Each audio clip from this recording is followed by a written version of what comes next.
Recebam o nosso louvor e adoração, Senhor, nessa manhã.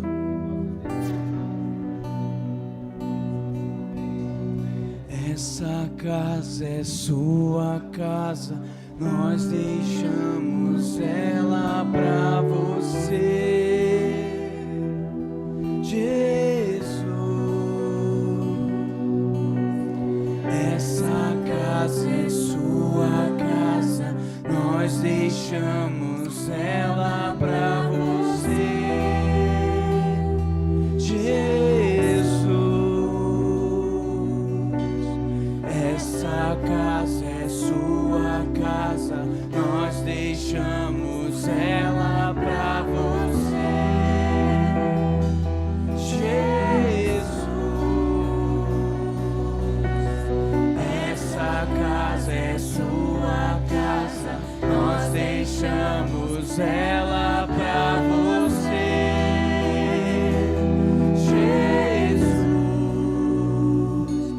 Você é bem-vindo aqui. A casa é sua, pode entrar, mesmo vazio de mim, mesmo vazio de mim.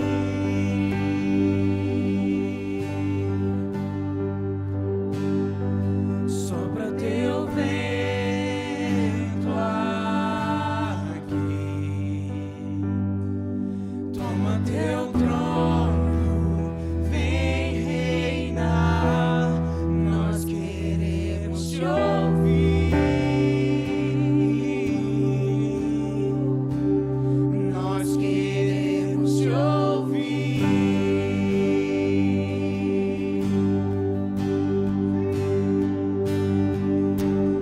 Essa casa é sua casa, nós deixamos ela pra você, Jesus. Essa casa é sua casa, nós deixamos ela pra você, Jesus. Essa casa é sua casa, nós deixamos ela pra você, Jesus. Essa casa é sua casa, nós deixamos ela pra você, Jesus. Apareça, que o teu nome cresça, deixe esse lugar, deixe esse lugar. Apareça, que o teu nome cresça, vem me incendiar, vem me incendiar. Apareça, que o teu nome cresça, vem nesse lugar, enche esse lugar. Apareça, que o teu nome cresça, vem me incendiar, vem me incendiar. Essa casa é sua casa, nós deixamos ela pra você, Jesus. Essa casa é sua casa, nós deixamos ela pra você, Jesus.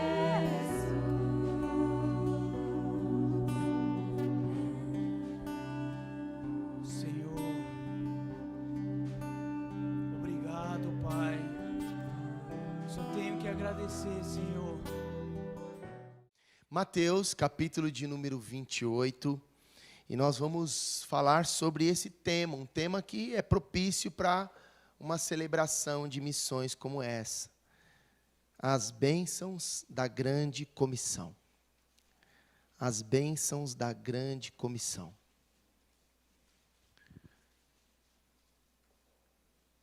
E aí vocês vão entender, para aqueles que talvez estejam, o que é isso, né? O que é esse assunto de grande comissão, né? Esses dias eu ouvi um pastor falando que esteve num lugar e ele fez uma pesquisa num ambiente onde tinham mais de 4.000 jovens. Jovens, não eram nem pessoas antigas, jovens. E aí ele fez pergunta, quem aqui conhece a grande comissão? Aí um começou a olhar para o outro, assim, estranhado, não é? E aí ele falou assim, quantos aqui já ouviram sobre essa expressão, grande comissão? Se 1% daqueles 4.000 levantaram a mão, ele disse que foi muito. Então isso chamou a atenção, e quando ele me falou isso, eu também disse, será que a igreja em que eu pastorei, nós falamos tanto de missões, será que eles conhecem a grande comissão? Será que eles ouviram falar sobre isso? Então, é por essa razão que o Senhor moveu meu coração para trazer essa mensagem a todos nós aqui hoje. Que por trás de uma grande comissão, há bênçãos que Ele quer distribuir a nós. Não é só a missão, mas também o prazer que está por trás dela. Amém? Vamos ler a palavra de Deus? Mateus capítulo 28, a partir do versículo 16. Diz assim a palavra de Deus. Seguiram os 11 discípulos para a Galiléia, para o monte que Jesus lhes designara. E quando o viram, o adoraram, mas alguns duvidaram. Jesus, aproximando-se, falou-lhes, dizendo, toda a autoridade me foi dada no céu e na terra. Ide, portanto, fazei discípulos de todas as nações, batizando-os em nome do Pai, do Filho e do Espírito Santo, ensinando-os a guardar todas as coisas que vos tenho ordenado. E eis que estou convosco todos os dias até a consumação dos séculos. Até aqui, Deus abençoe essa palavra ao nosso coração. Vamos orar mais uma vez? Jesus querido, estamos aqui diante do Senhor para que o nosso coração seja visitado mais uma vez. Quanto a mim, me capacite, por favor, ajude-me com a tua graça, o teu fervor, a tua unção, o teu amor, para declarar essa palavra a partir do meu coração, também para os meus irmãos, e que nós todos nos comprometamos com ela e a pratiquemos. E assim oramos em nome de Jesus, e todos quantos creem digam, amém. Podeis assentar, meus irmãos. Então, vocês já devem ter ouvido em algum instante sobre esse tema, a grande comissão. Inclusive, em algumas Bíblias, algumas versões, está aí um subtítulo a partir do versículo 18, a grande comissão. Mas o que se refere a isso, né? O que se trata a grande comissão? Esse texto bíblico, então, que nós acabamos de ler, ele explica tudo sobre este tal assunto. Trata-se, então, da comissão, que vocês entenderiam por comissão? Quando nós temos, por exemplo, lá uma situação no bairro, ou aqui mesmo na igreja, que nem todos poderão estar envolvidos, imbuídos de resolver um caso aqui, ou dar solução para uma situação. Então, a maioria elege um grupo e este fica incumbido, responsável de dar prosseguimento nessa situação e achar uma solução e fazer, digamos assim, a prestação de contas depois que soluciona-se o problema. Está claro? Então, no aspecto espiritual, a mesma coisa. Jesus veio amando de Deus, o Pai, para pregar o Evangelho, pregar o reino, a fim de que os povos fossem transformados, salvos dos seus pecados e vivessem eternamente com o Senhor, para que houvesse reconciliação dos homens que estavam separados de Deus pelo pecado, agora novamente voltassem a viver a vida do céu, enquanto o céu não é aberto para eles, com a vinda de Jesus ou depois da morte. Mas Jesus teve o seu tempo aqui estabelecido, cumpriu a parte dele nessa missão, e agora a missão não estava acabada, porque existiam inúmeras nações para serem salvas, para serem transformadas pelo Evangelho.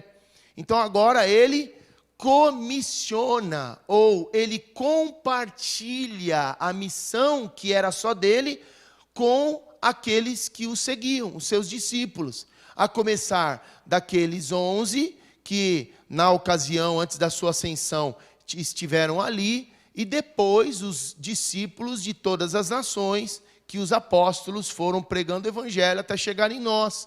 Então, todos aqueles que um dia tiveram um encontro com Jesus e têm a grata satisfação, têm gratidão no coração por aquilo que Jesus fez através do seu evangelho na nossa vida, não pode se abdicar desta comissão. A missão dele é a nossa também.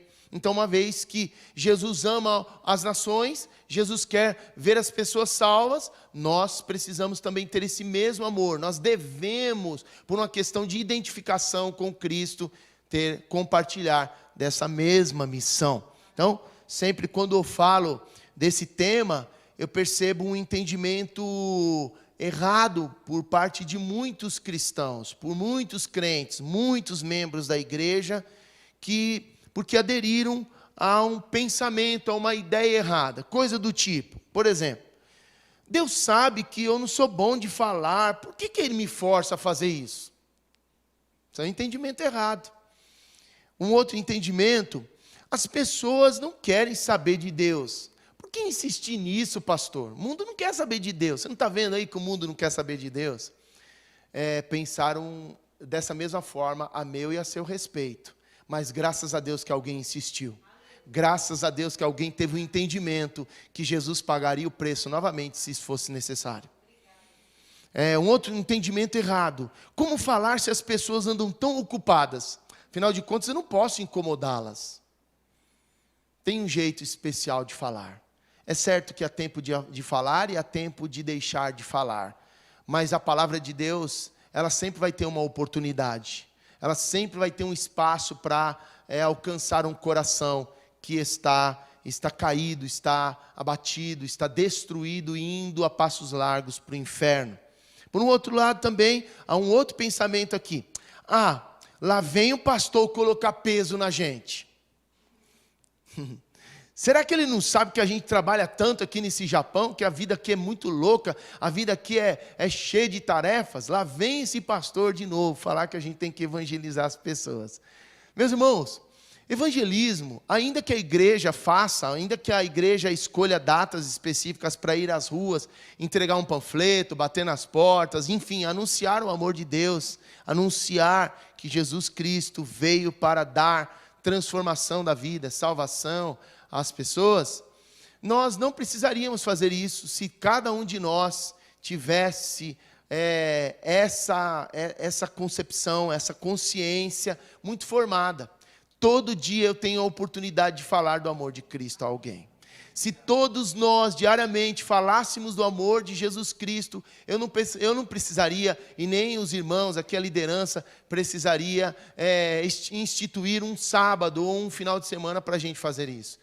Haja vista que nós teríamos aqui muitas pessoas, já teríamos muitas pessoas discipuladas, já teríamos muitas pessoas aqui sendo alvo da nossa atenção, e isso se propagaria. Cada novo crente que chegasse aqui, já teria isso como identidade. Não, eu tenho que falar de Jesus às pessoas, porque Jesus de graça Ele me estendeu o evangelho dele usando uma pessoa. Agora é a minha vez de fazer isso por alguém. Então, uma vez que toda a igreja se imbui, se compromete nessa ação diária, não precisa reservar data para fazer evangelismo. Porque qual é o evangelismo que você vê datado nos evangelhos? Qual é o evangelismo que você vê datado no livro dos Atos dos Apóstolos? Você não vê. Você não vê por quê? Porque era um estilo de vida. Falar do amor de Cristo às pessoas, falar da obra de Jesus Cristo em prol das vidas, era natural, era uma coisa que eles não tinham outro assunto, eles falavam disso. Então, resgatemos aqui o entendimento correto. Por isso que Jesus está nos chamando hoje para ouvir sobre as bênçãos da grande comissão. Então, hoje eu e você estamos diante da oportunidade de sermos abençoados. Então, é fácil perceber que todas essas ideias estão mais que erradas. Basta lembrar do prazer que Jesus tinha ao pregar o Evangelho. Quando Jesus acordava pelas manhãs, ele não acordava dizendo, ai, mais um dia, meu Deus, tem que falar de novo para essas pessoas que me rejeitam.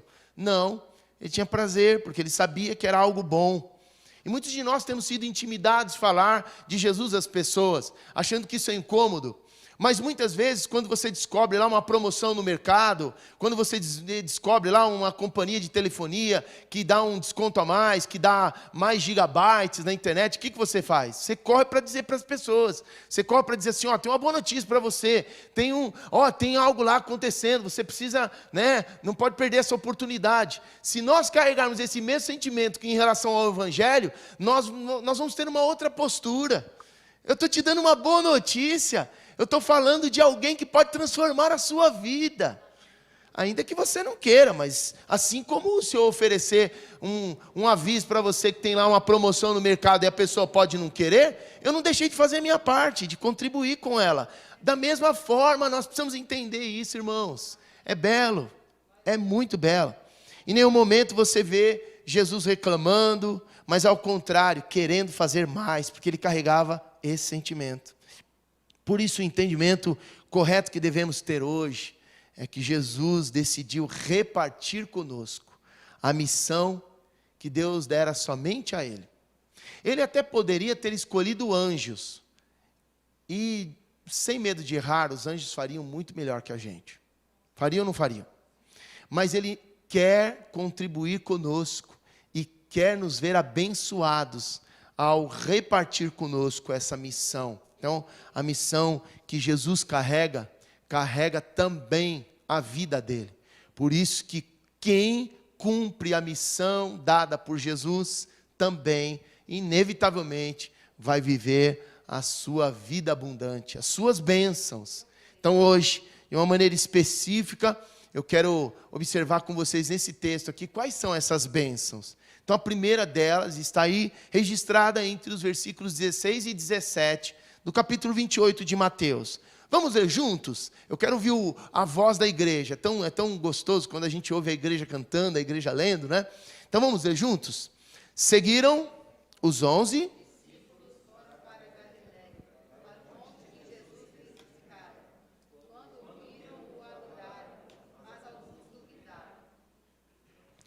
Entendam aí que a primeira bênção é que quem participa da missão de Jesus, ou é um trabalhador, ou um servo da grande comissão, já experimentou o poder da ressurreição.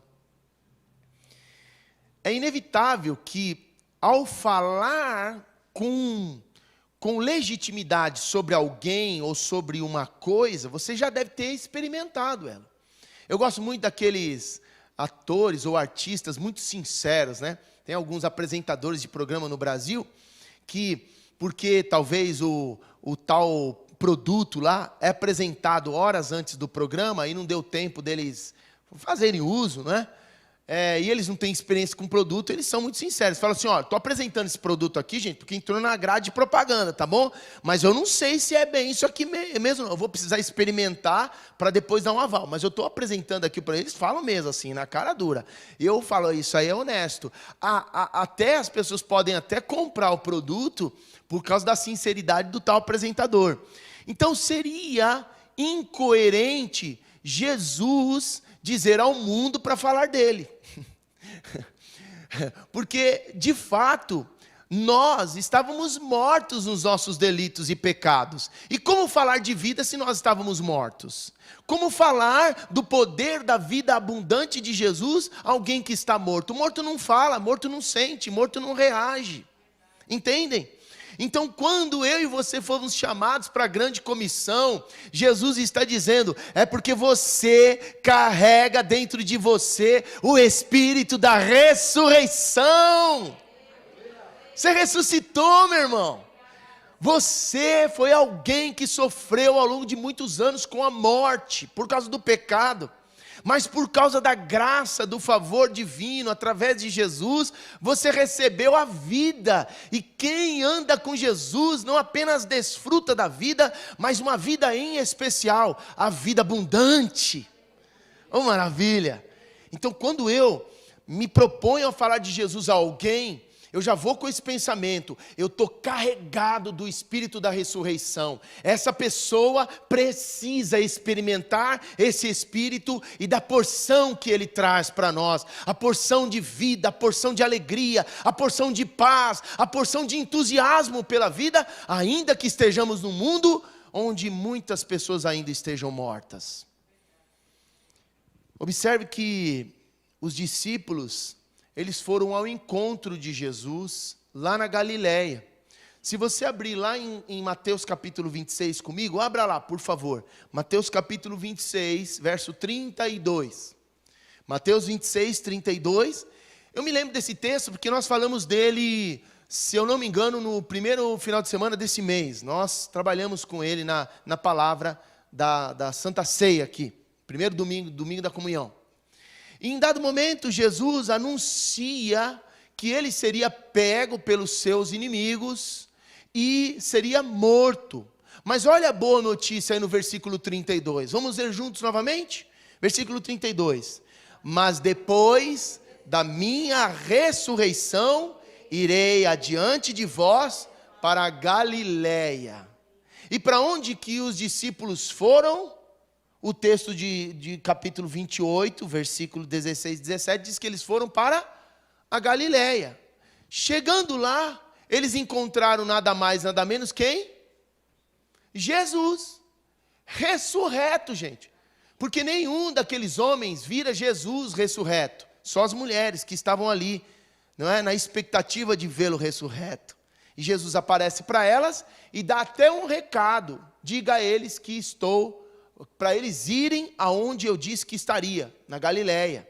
Então, agora eles se dirigindo à Galileia, quando eles veem Jesus de maneira ressurreta, no poder da ressurreição, com o corpo glorificado, eles foram impactados.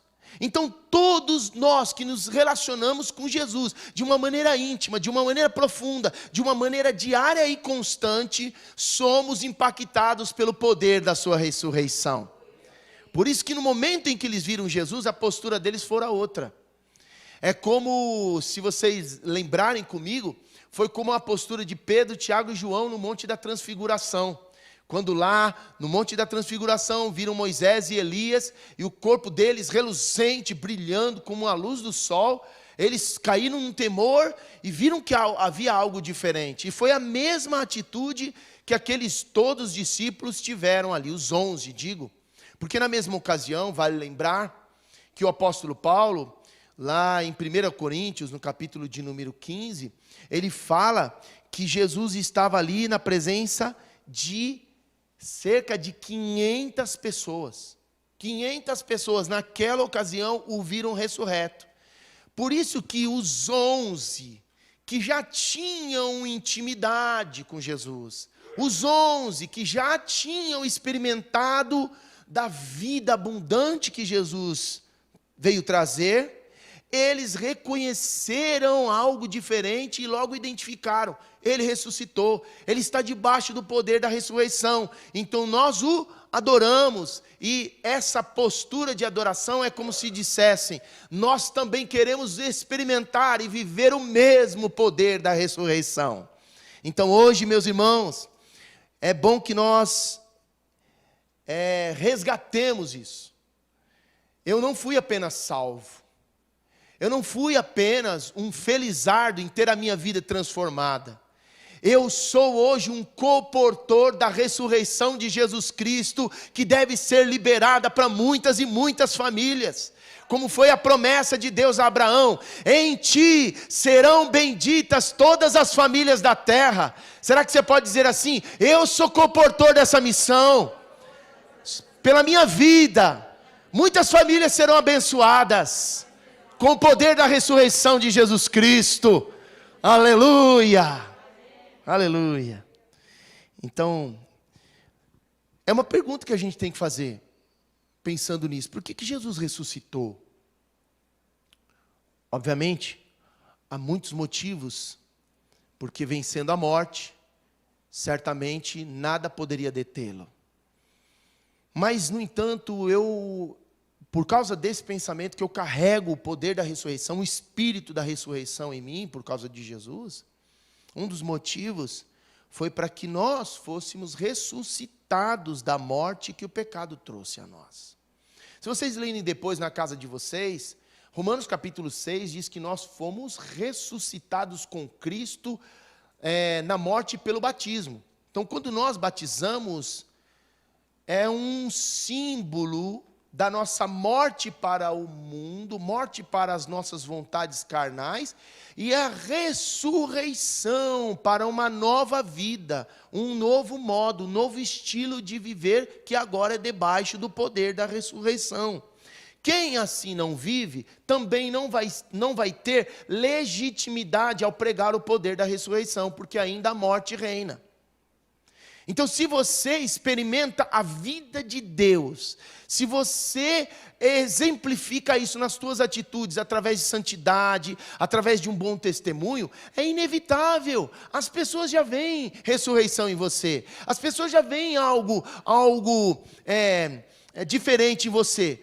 Como os discípulos naquela ocasião que viram Jesus ressurreto, eles o adoraram. Como você e eu não podemos receber adoração, a nossa adoração agora é voltada para Jesus, a gente apresenta Jesus. Entende? Porque senão as pessoas, elas vão querer ser suas amigas e vão ficar só amiga de vocês. Então, nesse sentido, não roube a glória de Deus. Não roube a adoração que deve ser dada só a Jesus. Fale dele. Se você tem uma boa vida, se as pessoas te admiram, se você tem um comportamento exemplar, se as pessoas olham para você e se inspiram, dê glórias a Jesus. Diga, Jesus é quem fez isso. É por causa do poder da ressurreição de Jesus que paira sobre a minha vida que eu vivo dessa forma. E a boa notícia é, Ele também pode fazer isso com você. Oh, maravilha. Por isso que eu amo pregar o Evangelho, gente.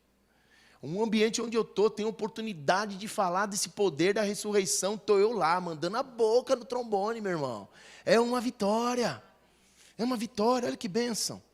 Então você carrega o poder da ressurreição, da glória a Deus. Quando você prega o Evangelho, você adora e não se adora. Pegou aí, irmão? Quando você fala de Jesus, você adora, você não se adora.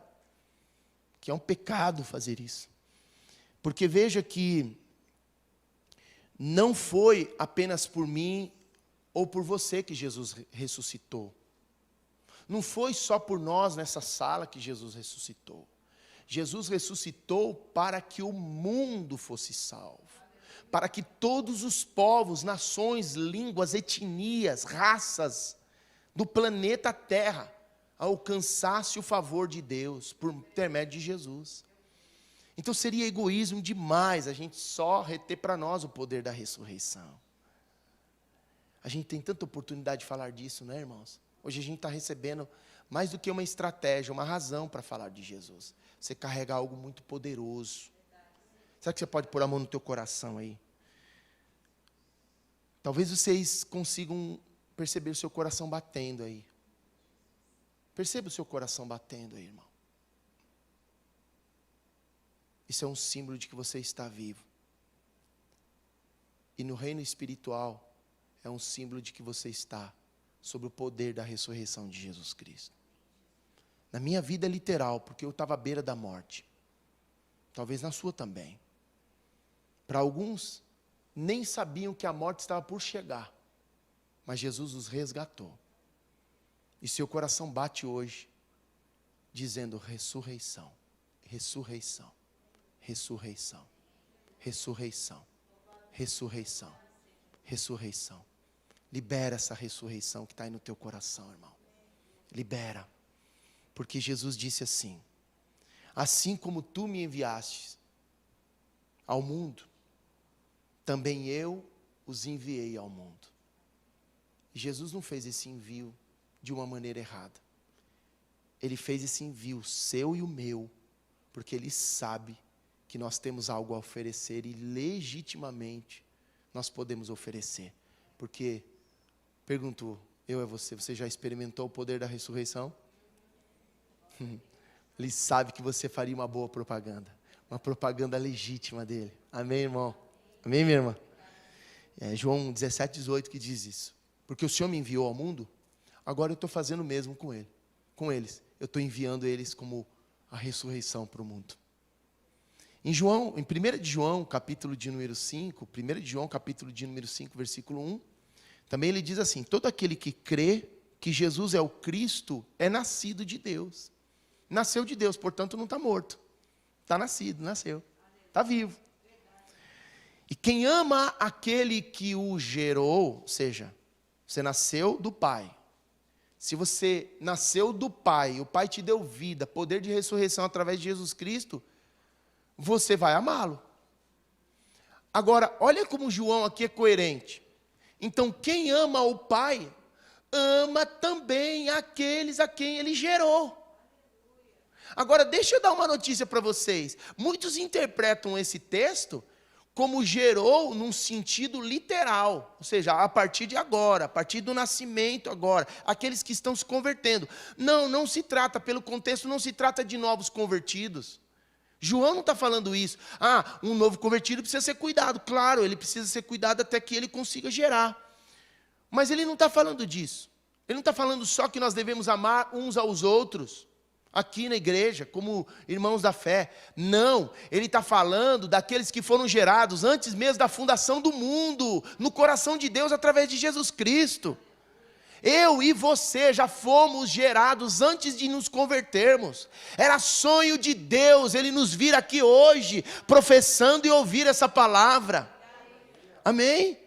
Ter-nos como filhos dele através de Jesus Cristo. Então, há muitos milhões, bilhões de pessoas que Deus já gerou no coração dele para a salvação. Eles só precisam do toque, do poder da ressurreição. A única coisa que os afasta dessa realidade que Deus já gerou no coração dele, presta atenção, irmão, Jesus está falando aqui conosco. É só a nossa atitude de dizer: sabia que tem ressurreição para a tua vida? Aí a pessoa vai ficar chocada, fala: esse cara saiu da onde, meu?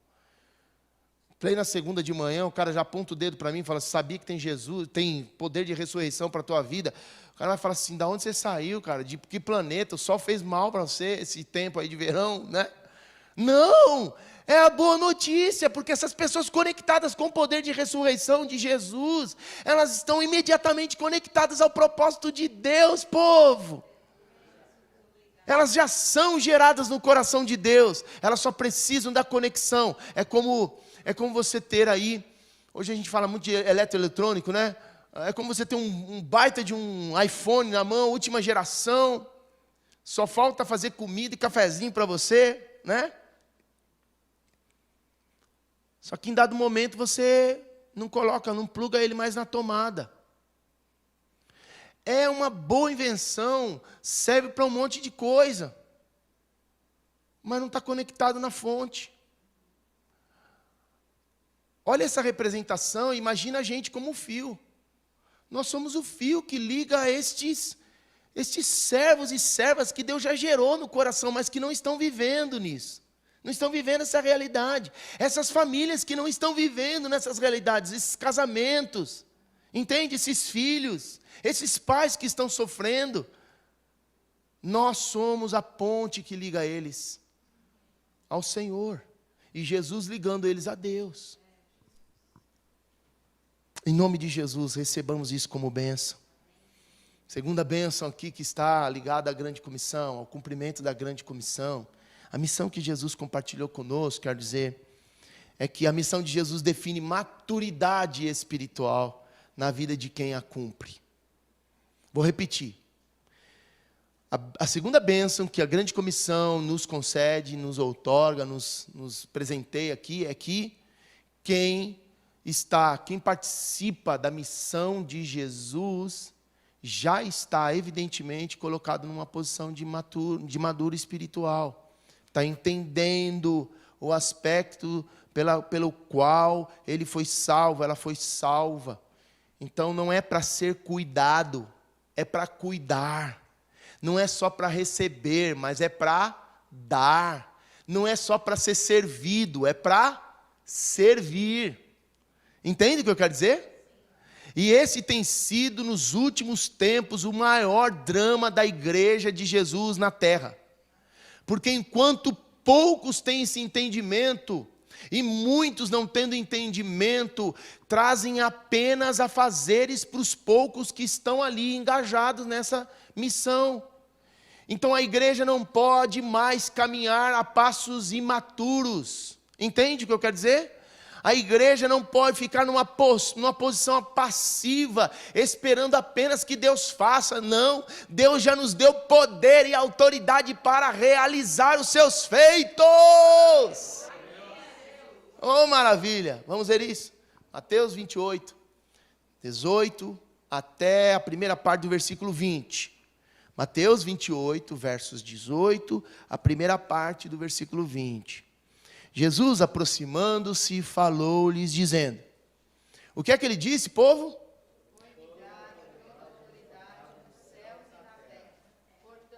Ide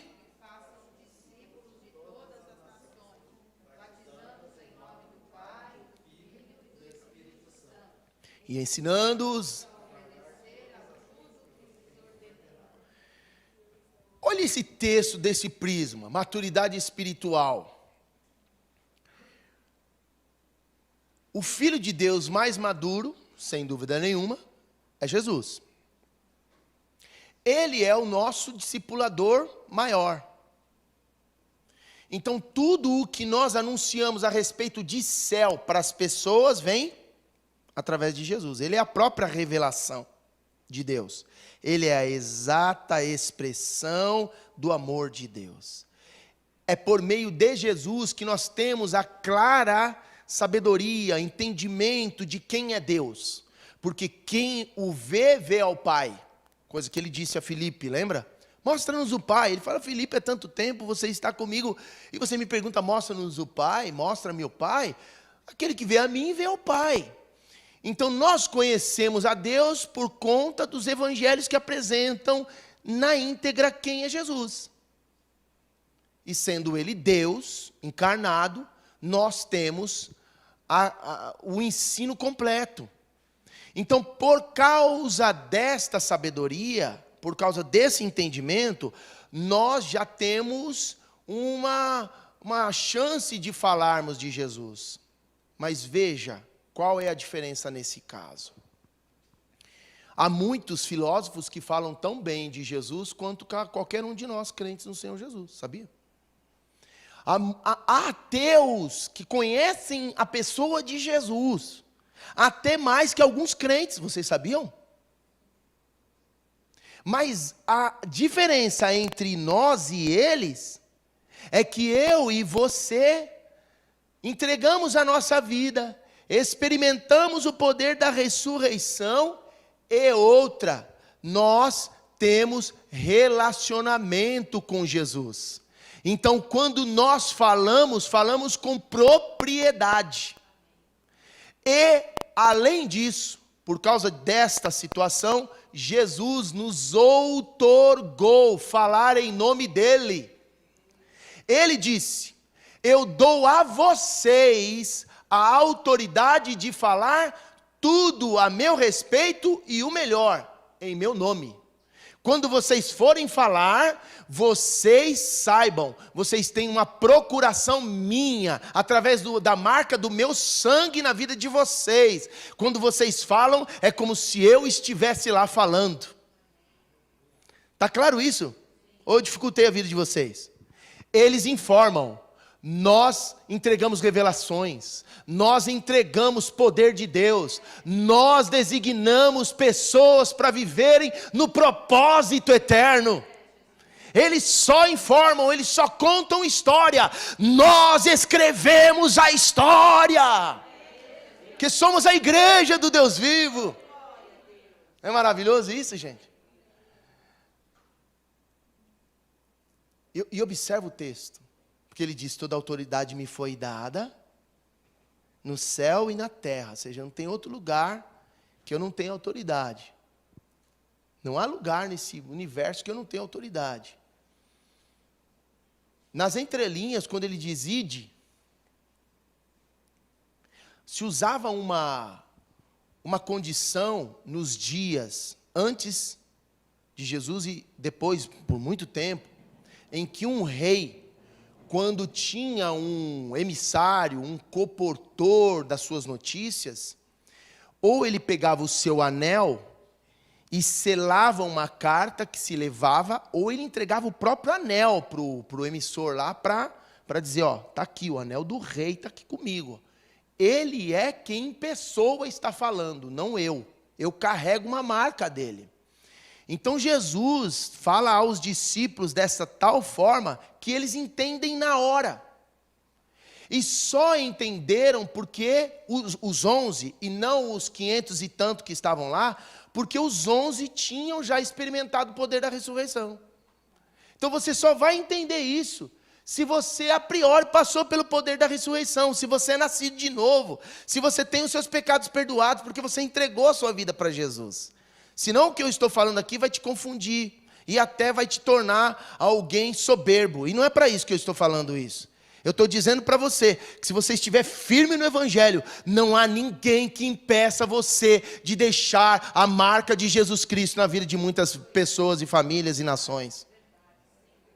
Porque a autoridade dele está sobre você. Outro aspecto aqui que é importante lembrar, que a autoridade exousia no grego aqui, é poder.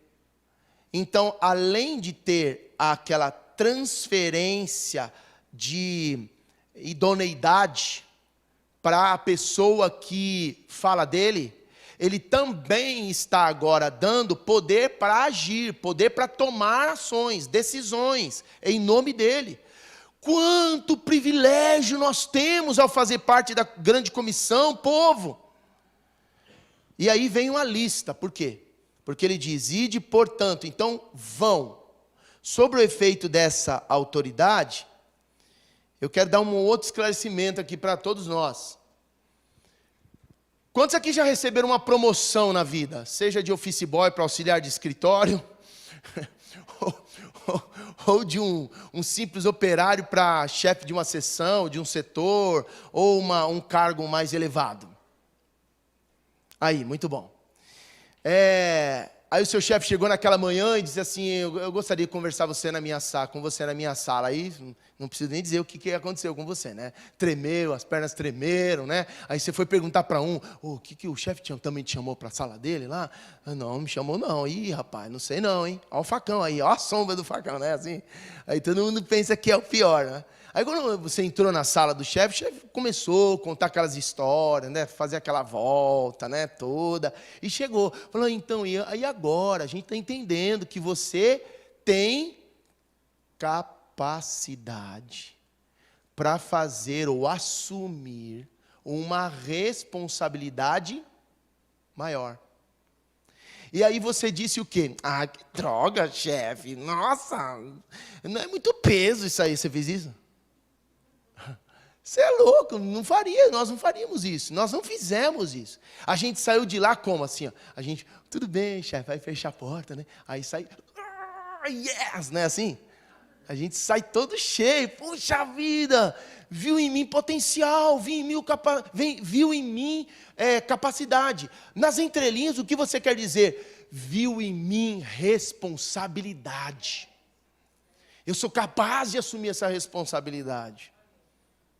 Meus irmãos, depois de tudo isso que eu estou falando, sobre o poder de ressurreição, sobre você não apenas carregar em forma de informação o nome de Jesus, mas carregar o próprio anel dele, o coração dele, o sangue dele, o poder dele. Até quando nós vamos aceitar essa mentira de Satanás, que pregar o evangelho às pessoas é um peso, é uma tristeza, é muito difícil. Ouça a voz de Deus hoje, dizendo assim, você é capaz. Eu estou chamando você para uma promoção. Eu estou te dando uma promoção espiritual. Você agora subiu de nível, você está num nível mais capacitado. Você pode cumprir essa responsabilidade. Por outro lado, ouça, quando eles são liberados, é como se Jesus estivesse dizendo a eles, porque vocês são maduros espirituais, eu não preciso mais ficar cuidando de vocês. Eu não preciso mais dar na boca de vocês. Agora vocês não apenas conseguem andar pela minha palavra, como também liberá-la sobre outros. Porque, meu irmão, minha irmã, você que chegou há pouco tempo na igreja e está convertido recentemente, você teve um encontro com Jesus, fica aí nessa postura, nessa posição, neste momento de receber de Jesus, de ser alimentado por Jesus, de depender cada vez mais de Jesus. Mas vai chegar uma hora que Jesus vai dizer para você, ide. E nesse ide, não entenda como uma obrigação, entenda agora como uma promoção espiritual. Jesus está dizendo ide, porque agora você saiu de um patamar só de ser cuidado, para a condição de cuidar de alguém, de abençoar um novo convertido, de fazer um novo discípulo para mim. Amém, meu irmão? Oh, maravilha. Então, quando Jesus disse, a mim foi dada toda a autoridade, eu não entendo outra coisa a não ser, eu decido repartir com vocês, porque vocês são capazes. Agora observa, e façam uma retrospectiva dos dias da igreja em geral, no mundo todo, a começar de nós mesmos. Quem não cuida de ninguém, ainda precisa amadurecer na fé, pois como bebê, vive só à espera do cuidado dos outros. E meu irmão, eu louvo a Deus por aquelas mulheres que cuidam dos bebês nos berçários lá do hospital, quando nascem aquele montoeira de criança lá. Mas, irmãos, a igreja não tem nada a ver com aquele cenário. Nós não podemos ser bebês. Bebê não recebe revelação de Deus. Bebê não recebe poder de Deus. Bebê não tem discernimento de espírito. Bebê não fala com autoridade contra as hostes da maldade, para as hostes da maldade baterem em retirada. Bebê não carrega espada, bebê não pode ser revestido de armadura.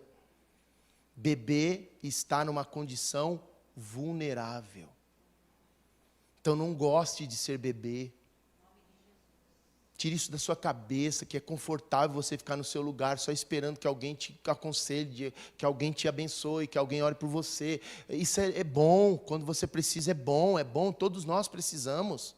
Daqui a pouco a gente vai ouvir isso. Mas em demasia, isso só está nos trazendo uma verdade. Somos bebês.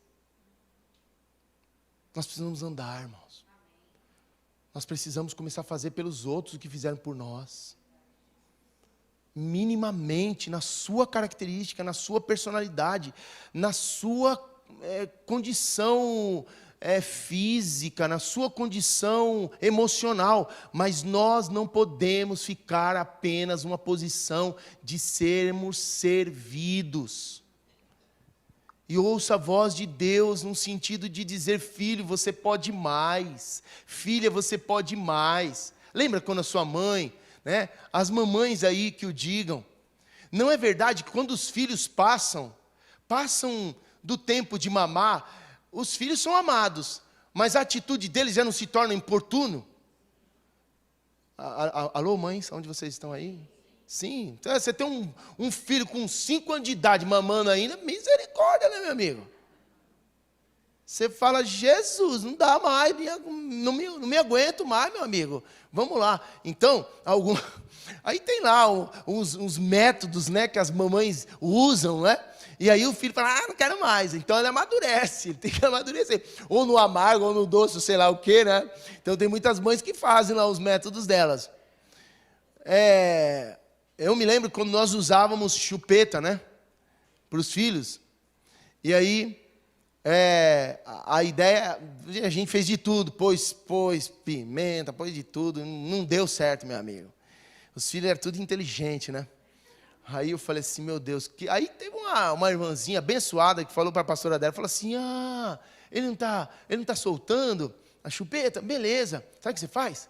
Faz um cortezinho pequenininho na ponta. As mamães novas aí já pode ficar com isso aí de graça, tá bem? A consultoria aqui não vai cobrar nada. Não tem arrasta para cima aqui não, tá bom? Né? Faz um furinho de agulha. Aí vai chupar, não vai ter mais aquela coisa de sucção, né? E aí vai ficar xoxa, aí já vai desgostar. Aí no outro dia você faz um cortezinho pequenininho com uma tesoura. E aí vai prolongando. Aí um dia, Oliver olhou para a mãe dele e falou assim: mãe, o que aconteceu? Aí a mãe dele estrategicamente diz assim: filha, agora você está crescendo, ela está gastando. Né? O Oliver disse que está orando por essa irmã até hoje para perdoar ela. Essa sabotagem, né? Porque a gente precisa, irmão, ajudar as pessoas a amadurecerem. Pegou aí a revelação, filho? Tem um ali que está chororô demais, tá, né? Dá cuidado, atenção, aquilo que você não consegue, passa para o pastorzão aqui, passa para a pastorona ali, nós vamos dar um jeito. Agora, não estimula a pessoa a ser o cuidado da Silva Xavier, meu amigo. Ah, é mesmo, você merece isso, amiga. Você merece o fosso, chora mais, se acaba, se atola mais. É isso que está fazendo. Tira do atoleiro, fala: não, mulher, você pode, em o nome de Jesus. Você recebeu aquela palavra lá? Eu recebo o poder de ressurreição. Declara comigo agora, vamos levantar desse negócio aí. Você é muito mais do que isso, por meio de Jesus Cristo, teu Senhor. Pronto, você está cortando a chupeta, filho. Tem que cortar essa chupeta aí, porque senão nós vamos ficar num berçário espiritual e não avançamos, gente. E tem muita oportunidade para a gente avançar.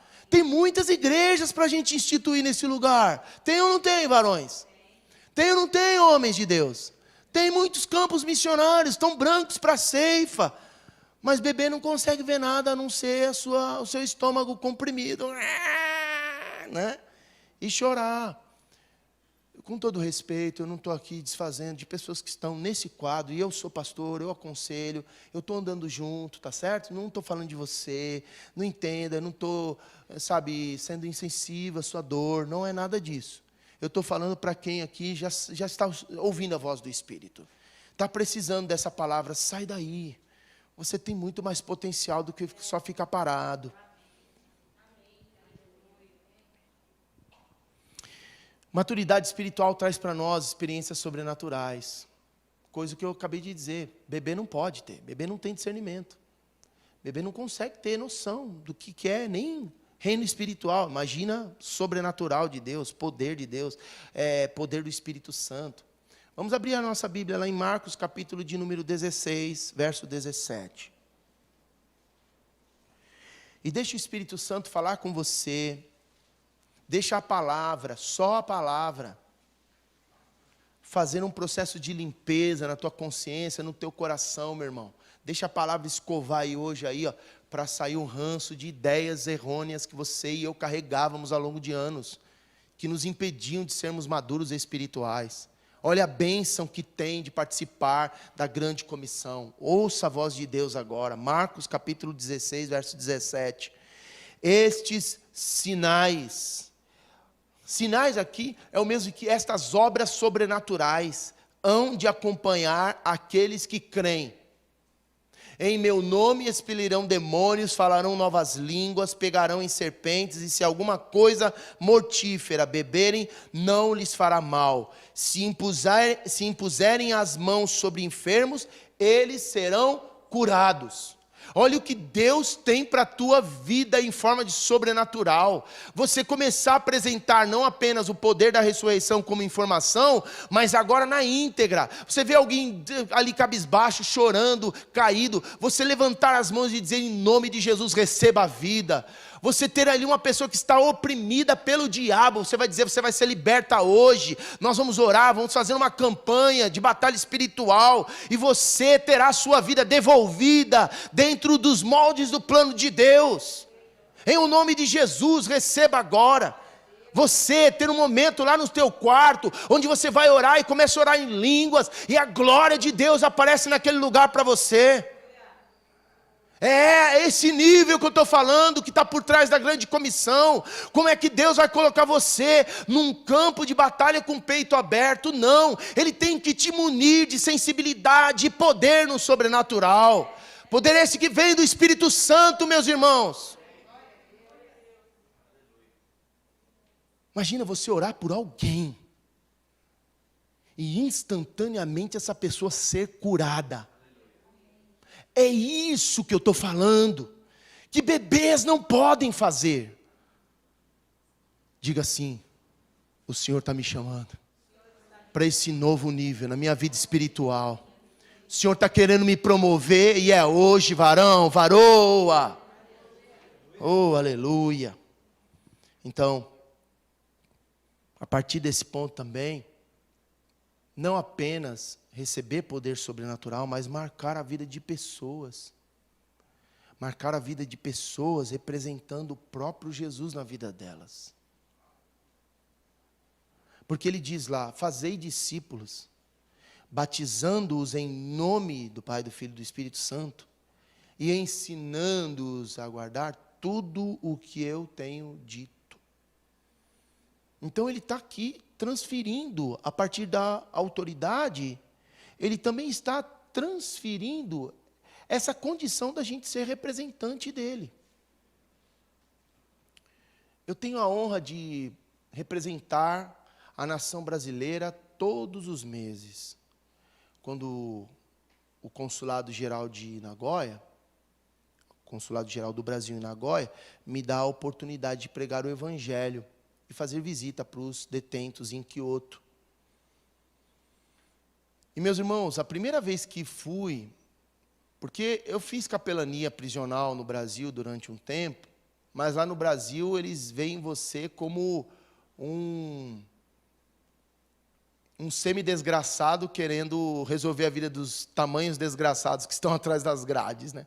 Então, bloqueiam, impedem, fazem um monte de coisa. Mas aqui a situação é diferente. Por quê? Porque nós vamos para uma visita também consular. Então, quando a gente chega na porta do presídio, que é lotado de autoridade, desde quando você entra até o momento que você está na visita, é tudo autoridade ali. Só que quando a gente entra como representante do cônsul. O cônsul, que é o representante do presidente naquele local. Então, de uma maneira indireta, nós representamos o presidente quando a gente está ali na porta. Então, quando a gente chega e apresenta ali as diretrizes que eles nos exigem, o tratamento é outro. Eles já falam baixo, eles não olham mais para a gente como gaidin, eles não olham, é tudo mesmo diplomático, é uma situação, um vocabulário outro, é um outro nível. Por que eu estou contando isso? Porque eu quero aparecer aqui, nada disso, irmão. Porque vocês vivem isso diariamente e às vezes não reconhecem. Porque onde você está, e se você vive a vida de Jesus na íntegra, você o representa. As pessoas, onde você chegar, as pessoas vão mudar o vocabulário. As pessoas vão mudar as posturas, vão mudar as histórias. As pessoas vão notar o que você está falando. As pessoas vão se inspirar em você. Sabe por quê? Não é porque você é bom. É porque Jesus assim o quis e disse: vão, vocês têm autoridade agora. Está com vocês a minha autoridade. A única coisa que você precisa é parecer com Jesus. É ter intimidade com Jesus. Só isso. Não tem peso nenhum. Você quer ver uma coisa, como marca a vida de alguém? Viver com Jesus? Estar com Jesus? Quando você lembra do dia em que você se converteu, seja sincero, sem religiosidade ou falsa espiritualidade aqui. Quando você se lembra do dia em que você se converteu, você se lembra de Jesus ou de quem falou dele para você? Na maior parte das vezes é de quem falou dele para você. Se se lembra da tua conversão, você lembra do teu discipulador, da pessoa que levou você a Jesus. É um representante dele. E ele permite isso.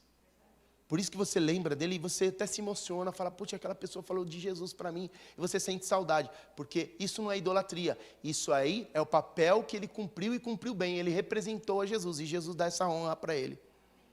Você quer ver uma outra coisa aqui? Ó? E quando você se lembra do seu batismo, você se lembra de Jesus ou daquele que te batizou?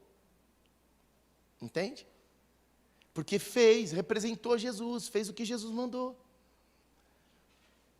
E E dos ensinos bíblicos, e dos conselhos espirituais que você já recebeu? Você se lembra de Jesus ou você se lembra de quem o fez? Também, é a mesma situação. E eu repito, isso não é idolatria. Isso aqui é honra a quem deu a honra de servir como representante de Jesus naquela ocasião. Percebeu a bênção que Jesus concede para quem assume responsabilidade com a missão dele? Você fica registrado no coração dessa pessoa. Ela nunca mais vai esquecer de você e da sua história. Jesus quer dar essa honra para nós hoje. Jesus quer te dar essa honra essa semana, irmão. Minha irmã, Jesus quer dar essa honra para você. Comece dizendo, sabia que tem poder de ressurreição sobre a tua vida?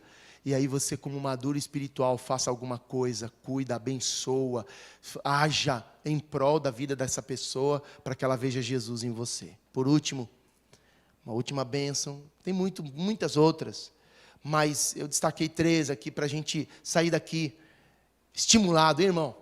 Essa semana vai ser uma bênção, hein? Sábado que vem nós vamos ver aqui muita gente debaixo do poder da ressurreição, hein? Em nome de Jesus. No que depender de mim, vai ter bastante. E no que depender de você aí? Amém. Aleluia. Então, a missão de Jesus garante a presença e a intervenção dele em nossa vida a todo momento. Eu não estou falando de prazo aqui. Quando eu digo em todo momento, não é do início ao fim só, com esse entendimento. É nos momentos altos e nos momentos baixos.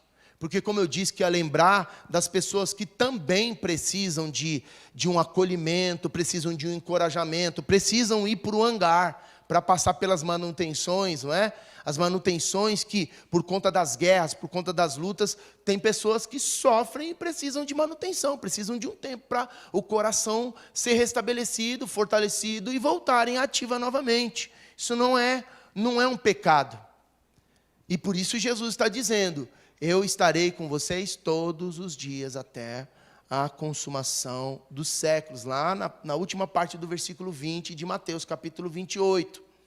E eis que estou convosco. E estou, eu considero essa tradução mais aplicável aqui para o contexto. Eu estou continuamente. Eu não estarei num futuro, mas estou. A partir de agora, vocês não vão me ver fisicamente, mas podem contar que eu estarei presente e intervindo na vida de vocês em todos os instantes.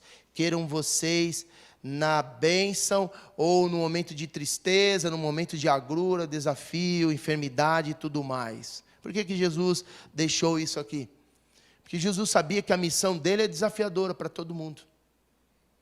É desafiadora não apenas pelo fato de a gente receber rejeição dos homens que estão cegos por causa de Satanás. 2 Coríntios capítulo 4, versos 3 e 4 diz que se o nosso evangelho ainda está encoberto, é para os que se perdem que está encoberto. Porque o Deus desse século cegou o entendimento dos incrédulos a fim de que eles não possam ver a luz do evangelho, o qual é a imagem, a luz do evangelho de Cristo, o qual é a imagem de Deus. Então o mundo está cego, então eles reagem de maneira brutal, de uma maneira desrespeitosa contra nós, porque eles não sabem o que é bom, eles estão cegos. Agora, não é só por isso, também pela indisposição da nossa natureza, da nossa carne. Quem aqui que acorda todo dia de manhã com vontade de falar de Jesus? Se você falar assim, fala, me ensina a receita, irmão, porque nem o pastor acorda assim. Eu tenho que lutar contra a minha natureza.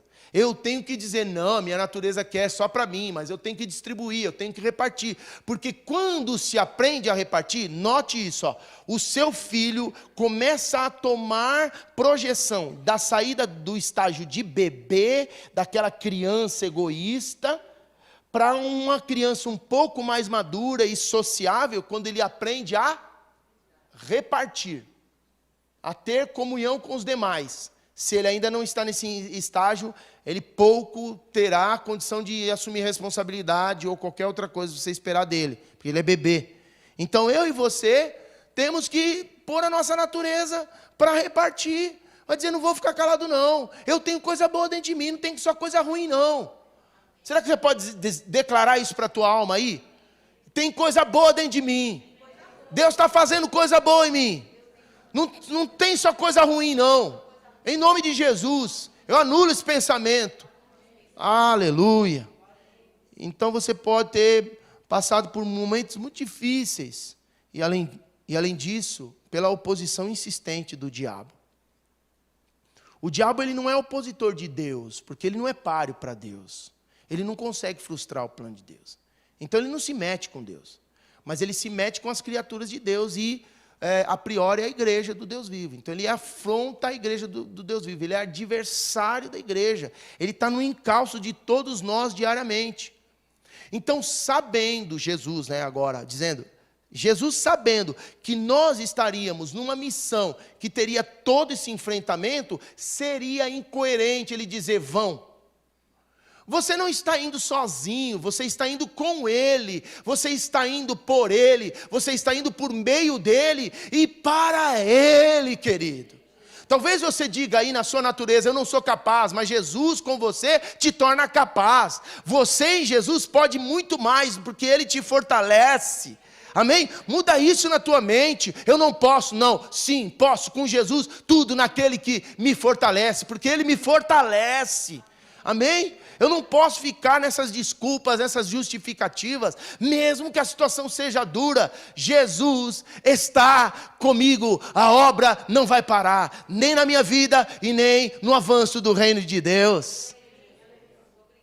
Receba isso, irmão, para ser encorajado hoje, definitivamente encorajado hoje. Não fica atrás desse biombo que Satanás colocou aí para você se esconder. Você não é digno disso, você não é digna disso. Você pode ir mais além, porque Jesus disse, eu estou com você. Só que Ele não gosta de ficar com você parado. Porque Jesus não gosta de ficar parado. Entende o detalhe aqui? Se você quiser ficar triste, quiser ficar só se achando um zero à esquerda, se você quiser ficar numa condição de atoleiro, Jesus vai deixar você e vai caminhar. Vai deixar você um pouquinho sozinho. É por isso que muitas vezes as pessoas se sentem abandonadas. Não é porque elas foram abandonadas, é porque elas se colocaram numa situação de abandono. Então deixa Deus falar com o seu coração hoje. Há muita gente que está dizendo assim, eu pareço que estou só, ninguém mais me nota. Não, não é que ninguém te nota, é que Jesus andou e você ficou para trás. Então hoje, entenda o clamor dele, eu estou com você, anda comigo, anda nos meus passos. Aquele que vir após mim, Jesus não vai deixar você na frente dele, porque você na frente dele você se perde. Mas ele na sua frente tem um bom caminho. O caminho do propósito de Deus. E eu fecho aqui dizendo que Jesus não disse isso por acaso. Jesus disse isso porque um dos nomes de Deus é Yahvé Nissi. E isso é interessante. Nos filmes épicos, vocês veem os comandos, os pelotões, vindo na frente primeiro com o quê? Com uma bandeira muito grande assim, eles vêm marchando. Eu sempre me perguntei, eu falei assim, rapaz, esses caras de peito aberto, não tem espada, não tem arma, só carregando bandeira, eles vão na frente. Esses caras são doidos. Eu que não carregaria bandeira, coisa nenhuma, eu já ia na espada, eu ia morrer primeiro, burrão, né? Porque quem carrega bandeira, imagina, você é um oponente de um exército. Aí você está numa colina sossegada, de repente vem aquele comando, com aqueles cavalos todos de ferro e tal. Quando você vê aquela bandeira mostra a identidade do exército. E no caso, quando você via, por exemplo, quando você assiste um filme de Roma, os caras viam aquela bandeira de Roma e falavam assim, meu Deus, vamos ser trucidados aqui. Então o cara que carregava a bandeira era o primeiro a ver muita gente correndo. Era o primeiro a ver muitos inimigos desistindo, fugindo. Porque a presença da moral, do nome nobre daquele exército já estava na bandeira. Agora pega aí, varão, pega a varoa, você é a bandeira do Senhor. Quando você chega, as hostes da maldade fogem, porque você é o representante da glória dele. E ele disse, eis que estou convosco todos os dias até a consumação dos séculos. Onde você chega, as trevas fogem. O mal é banido. A confusão é cessada, a dor tem que dar agora lugar para a saúde e para o bem-estar, o choro vai dar lugar para a alegria, meu amado. Levante-se hoje, nessa posição fiel a Deus. Eu sou um digno representante do Senhor, Ele está comigo aqui, eu sou a bandeira do Senhor, e a Nissi, o Senhor é a nossa bandeira. O Senhor é a nossa bandeira. Quando você estiver enfrentando coisas, porque tem muita gente que fala assim, eu vou parar de fazer a obra, pastor, porque o diabo está me retalhando. Mano, agora que você tem que munir-se e ir para cima, meu amado. Não é parar agora, porque ele lançou uma flecha, mas você tem um exército todo, o Senhor dos exércitos é com você e por você. Você perdeu uma batalha, mas não a guerra. Santifique-se mais, busque mais ajuda e intercessão, mas vá para cima, não pare agora. Mas sabe o que acontece? Você se sujeita a Deus, é simples, irmão. Está sofrendo, está tomando pancada, vai para o altar, se sujeita a Deus. Coloca o teu coração no óleo, diz, Senhor, que é que está na minha vida aqui, que está desajustado, está abrindo brecha. Eu não aceito isso na minha vida. Revela, porque eu vou me arrepender. Sujeitai-vos a Deus, mas, contudo, entretanto, outro sim, resisti ao diabo, e ele vai fugir de vós. Aí é porque você é bom, né? É porque você é o Todo-Poderoso? Não. É porque você é a bandeira do Senhor, meu amigo. Onde você chega, você está ali declarando que Jesus está atrás de você. Jesus está com você, Jesus está na tua retaguarda. Entende o que eu quero dizer? Então, tem muita gente que está doente, aí está pregando o evangelho. Eu já ouvi casos, por exemplo, de pessoas que começaram a evangelizar, prostitutas, homossexuais, começaram a ter problemas de saúde no aparelho reprodutório. Aí essas pessoas, de uma maneira inteligente, sabe o que começaram a fazer? Campanha de jejum e oração contra todo espírito de prostituição que estava tocando e debilitando os órgãos reprodutórios delas, trazendo doenças, trazendo males. E essa batalha, tanto eles venceram no âmbito da saúde, como eles também ganharam essas pessoas para Jesus. Não pararam, não desanimaram. Entende o que eu quero dizer? Eu tô lidando com o casal está cheio de confusão, está lá numa vida louca lá de batalha, e agora está vindo confusão dentro do meu casamento, dentro da minha casa. Eu vou parar, eu vou passar para outro. Não faça isso não. Coloque a sua vida mais empenhada em Deus, busque ao Senhor, chama a presença de Jesus e vai para cima. Não para, meu amado. Porque Ele não pode fazer você fugir, é Ele quem tem que fugir. Em o nome de Jesus, posso ouvir um amém, ouvir um amém aí bem contundente? Amém. Em nome de Jesus, porque assim é que a gente avança. É assim que é a bênção da grande comissão. Porque você está fazendo tudo o que é dEle, por meio dEle e para Ele. Então nada pode separar você do amor dEle. Ele jamais te deixará e nunca te abandonará. Ele está contigo até no vale da sombra da morte. Tem mais, não há lugar, nem situação qualquer em que Ele não te veja, em que Ele não te escute, em que Ele esteja impedido de estar ali com você. Se aproprie disso hoje e diga, Senhor, eu estou assumindo essa missão hoje. Continue, meu irmão, cumprindo a missão. E não se espante, sabe por quê? Porque qualquer dia desse, você pode ver Jesus bem do seu lado. E eu não estou dizendo ver no aspecto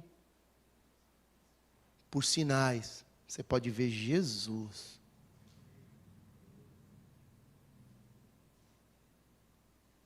Uma ocasião, eu estava no meu quarto, orando a Deus. E eu estava falando com Jesus. Isso é alguma coisa que eu sempre faço antes de começar qualquer diálogo com Jesus, qualquer oração a Jesus. Eu me lembro que Ele está naquele lugar. Eu tenho clareza da presença manifesta dEle naquele lugar. Embora Ele seja invisível, Ele é real. E eu começo a conversar literalmente com Jesus. E eu não sei se isso pode parecer para você loucura, mas para mim é totalmente razoável. Eu fixo num ponto e começo a conversar. Eu escolho um ponto, uma cadeira, um lugar da casa e começo a conversar com Jesus.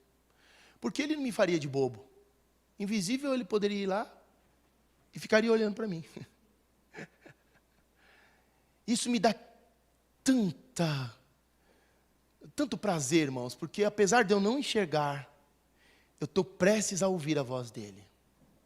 Eu estou prestes a sentir a presença dEle. E aí teve um dia, irmãos, que eu notei a presença dEle. Não me pergunte como, mas eu notei a presença dEle no quarto. Aí eu disse para o Senhor Jesus assim, eu falei, ô Senhor Jesus, eu não duvido que a tua presença... Eu comecei a dar risada, sabe? Eu falei, Jesus está fazendo coisa marota comigo, Ele está meio brincando comigo aqui, não é?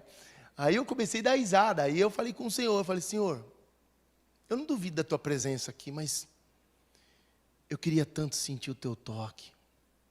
Eu queria tanto sentir o teu toque. E eu estava naqueles dias que eu precisava muito, sabe disso? Precisava daquele abraço de Jesus. Mas eu não pedi tudo isso para Ele. A minha fé foi pequena naquele dia, confesso. Eu pedi para Ele assim, põe só a sua mão na minha cabeça. Só repousa a sua mão na minha cabeça. Meus irmãos, olha como que é uma coisa louca. Deus faz as coisas loucas para confundir os sábios, né? Quantos aqui já tomaram um passe no centro de mesa branca? Aqueles passes espirituais assim aqui. Não é verdade que quando as pessoas põem as mãos assim, não tem um negócio, um formigamento na cabeça? Quando já sentiram isso aqui? Quando eu ia lá, senti um formigamento na cabeça, literalmente. Isso nem me passou na cabeça naquele momento, está me vindo agora aqui à mente. E ali a gente ficava fascinado, porque ali tinham espíritos, mas eram espíritos malignos, né? O que estava botando a mão na nossa cabeça naquela ocasião não era coisa boa, não era coisa ruim. Naquele momento, irmãos, eu não senti igual, eu senti melhor. Porque foi um exato repousar, foi um peso assim, que repousou na minha cabeça. E meus irmãos, aquela música, eu não quero sair desse lugar, como que é? Que fala, que eu não quero mais sair daqui. Era pulsante dentro do meu ser, eu não quero mais. Continua, Jesus, continua. E aquilo perdurou durante um tempo, irmãos. E foi um êxtase, foi uma coisa tão linda, que eu saí daquele quarto outro. As situações continuaram as mesmas, as lutas continuaram, os desafios continuaram, mas a minha visão a respeito deles diminuiu cada um deles de uma maneira potencial. É o benefício da grande comissão, meu irmão. Isso só tem quem está ali, com Jesus, para fazer aquilo que Jesus deseja com a sua vida. Vamos ficar em pé, vamos orar. Eu concluo dizendo o que todos vocês já sabem. Isso aí é para você. Jesus trouxe você aqui hoje para dizer para você. É para a sua vida. Essas bênçãos eu dou para vocês. Essa bênção não é para alguns. Essas bênçãos são para todos. E se você se apropriar hoje, você vai experimentar algo poderoso para nunca mais esquecer. Fechemos os nossos olhos, vamos orar.